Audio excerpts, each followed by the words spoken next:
फसनिया के बिया है मुअतनी हम के डाहे।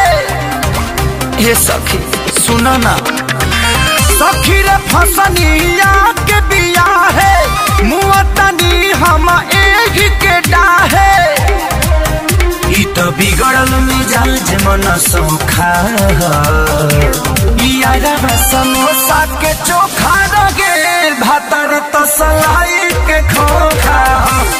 यारा समोसा के चोखा रगे भातर तसलाई के खोखा।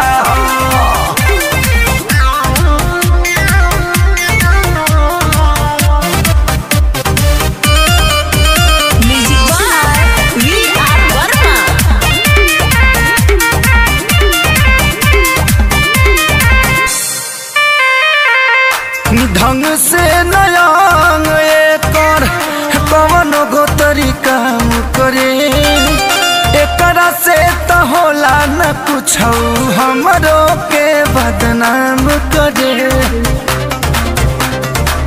ए सखी ढंग से नयांग एकर कवन गो तरीका करे, एकरा से तो होला न कुछ हमरो के बदनाम करे। देह महकेला जैसे कि बोका यारा समोसा के चोखा रहे भातारी तो सलाई के खोखा।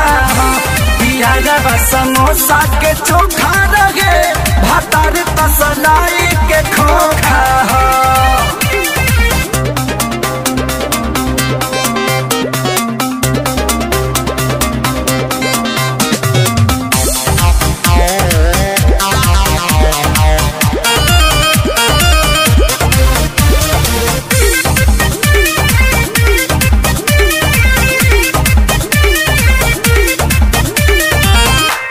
अखिलेश विवेक रतन सुन यार हो, बड़ी चाटकार रहे खेसरिया के प्यार हो। ए हो अखिलेश विवेक रतन सुन यार